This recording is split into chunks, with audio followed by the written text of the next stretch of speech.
Hey folks, everything new under the sun. This is a teardown of a Drobo b810n.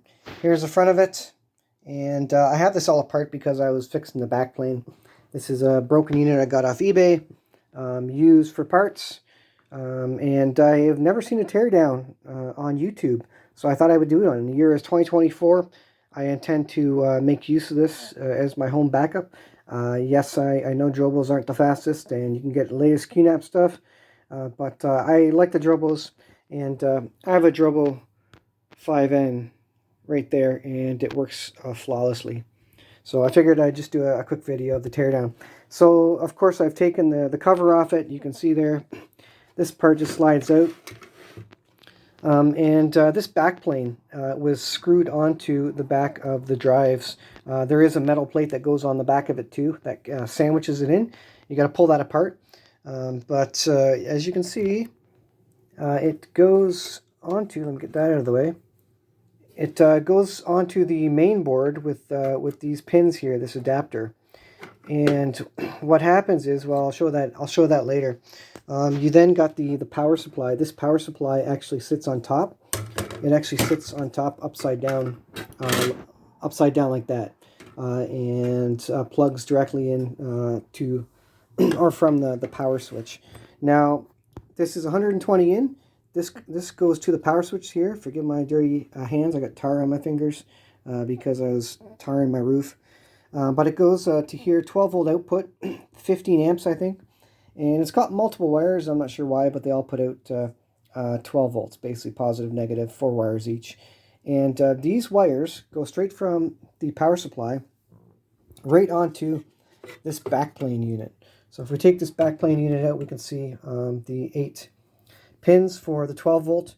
This then powers all the LEDs and the hard drives, so that we can see the SATA ports there. It's got the LEDs up here, and it's got the plastic runners, fiber optic that sits on top of these to go to the front panel so you can see them. It's got LEDs here all the way along for each of these SATA ports, and various capacitors and ICs and such in there. It's a very basic board. This one particular one has a short in it somewhere. And then that connects to the power, so the power comes through here, 12 volts, through this backplane, and then through this connector, it actually powers the main board with, I assume, 12 volts, which it then goes ahead and does whatever with. Now the battery is normally sits right here, and this is a 3.2 volt lithium ion. Focus.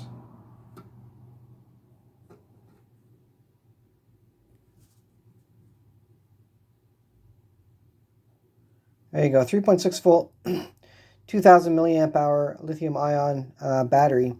And this supposedly powers the drives long enough so that it can spin down the drives in the case of no power.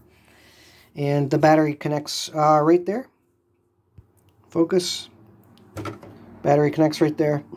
You got your CPU here. Kind of got the standard the gray heatsink stuff on top of the CPU, and you've got your fan ports. There's a fan port here for your big dual fans.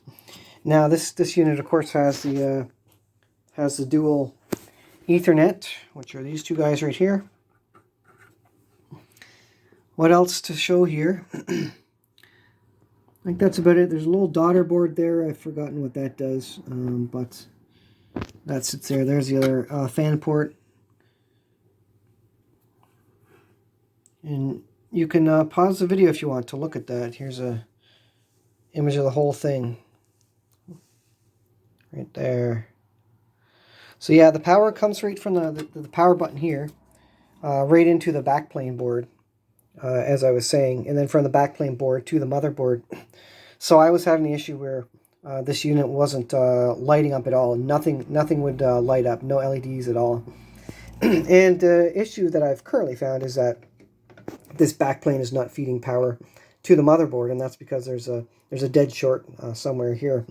which you would think would be simple to find, but I've not been able to find it yet. I'm no professional, to be sure. I did find a broken LED on it, but I don't think that causes a dead short. There's a broken LED somewhere there. It's either this one or the next one. Anyways, that's there. So yeah, a bunch of screws and such, and that is the whole unit. So in theory, potentially you can get an 800 or an 810i, and in theory maybe they use the same backplane if your backplane's dead, or they certainly wouldn't use the same motherboard, because this is going to be set up or have the software for iSCSI, or not iSCSI, but the NAS. If you get an iSCSI unit, this motherboard is going to be specific to an iSCSI. But as it relates to the hard drives, I don't think the hard drive backplane would be any different. It shouldn't be any different unless there's a revision or a shape change with them or something. So I would imagine it would be very, very similar. So anyways, just I did check this. This is output's 12 volts fine. That's not trouble.